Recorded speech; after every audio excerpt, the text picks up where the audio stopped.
Diálogo Franco. Oferecimento Valdo Leon. Atendimento e serviços para deixar você totalmente satisfeito.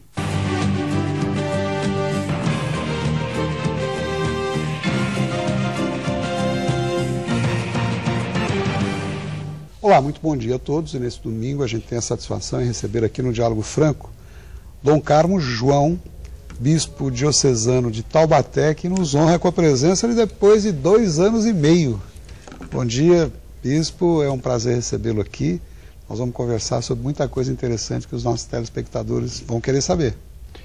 Bom dia, querido Carlos, e também nossos amigos aí da Band Vale. É uma alegria estar aqui para nós fazermos esse diálogo franco e se der também aprofundado sobre essas perguntas que me foram então feitas. Muito bem. Dom Carmo, eu queria comentar com o senhor inicialmente o seguinte: o senhor comemora 14 anos de ordenação episcopal. Como avalia a sua missão como bispo diocesano de Taubaté com o poder que possui de governar, ensinar e santificar o povo que lhe foi confiado? Bem, Carlos, é sempre difícil a gente fazer uma autoavaliação. É claro que para o uso interno, pessoal, a gente precisa fazer, né? Mas assim, para falar para outros, a gente é alguém que é discutível, né? No sentido de fazer essa autoavaliação. Não, né? Apoiado. Né? Mas tenho para mim que esses 14 anos foram assim, anos de muita luta, de empenho. Eu acho, posso dizer com a consciência tranquila que eu trabalhei bastante e continuo a trabalhar bastante. Tanto é verdade que a gente há que estar preocupada com a minha saúde. Mas eu sempre digo, não é o trabalho que mata.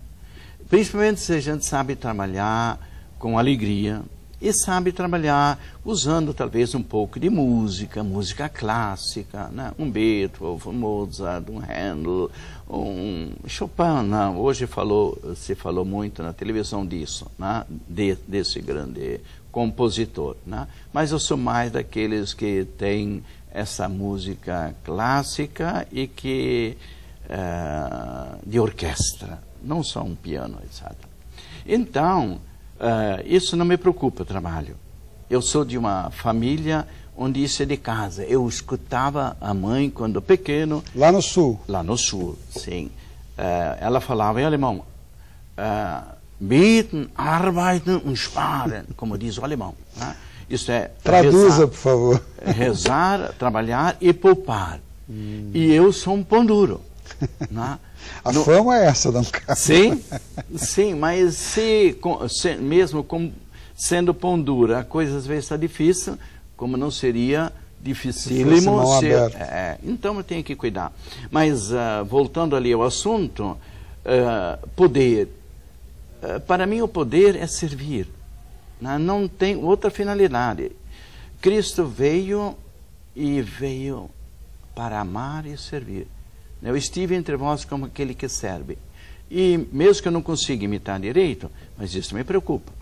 Eu tenho assim uma consciência muito nítida e clara de que eu devo ser alguém que sabe servir. E para isso eu vim, né? E esse servir, é claro, diz respeito, antes de tudo, à evangelização. Uma das coisas onde nós estamos muito carentes é a evangelização. Mas saber apresentar Jesus Cristo assim como um verdadeiro discípulo dele, né? Como alguém que tem paixão pelo Mestre, né? E não apresentá-lo como uma fórmula de matemática. A no quadrado igual a B no quadrado, mas C no quadrado. É muito quadrado, né?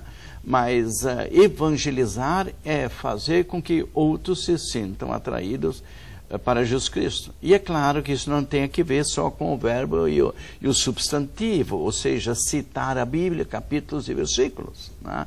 Como faz às vezes alguns, né? Para mim isso tem muito a ver com o testemunho.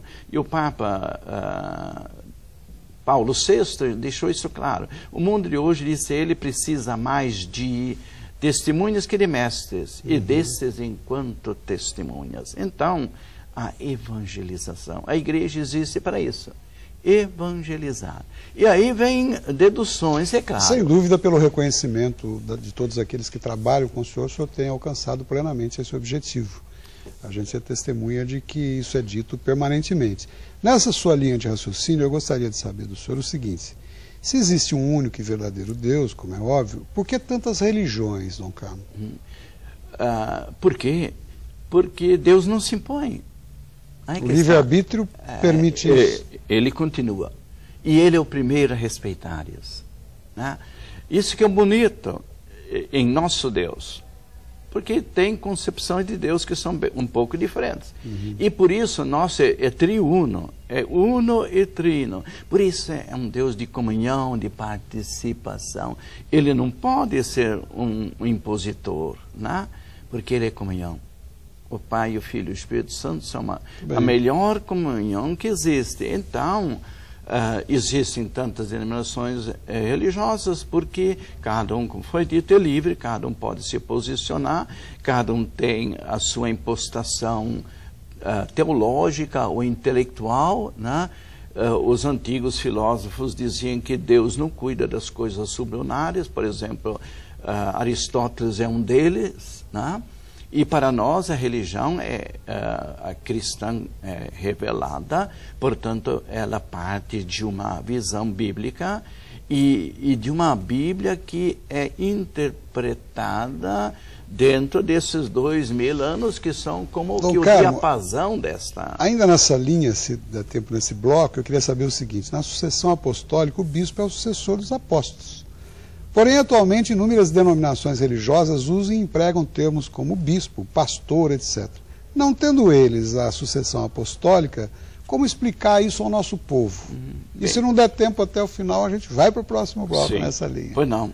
Bem, nós não patenteamos a palavra, o termo, o verbete bispo, né? Mas é claro que a igreja devia tê-lo feito, no meu ver, para manter a originalidade. Porque, como o senhor falou, nós, graças a Deus, com pepinos e outras coisas mais, nós temos uma ininterrupta sucessão. E se formos para trás de Bento XVI, chegaremos a São Pedro, a Jesus Cristo, ininterruptamente. Eu sei até 1700 os bispos que me precederam e que ajudaram, dos quais eu sou pela unção episcopal sufragâneo. Sem dúvida. Então, penso que nós não podemos negar. Nós estamos num país que é livre e nós lutamos pela liberdade e não negamos a dos outros. Eu vou pedir um minutinho de licença ao senhor e aos nossos telespectadores. Vamos para um breve intervalo e já voltamos. Fique conosco.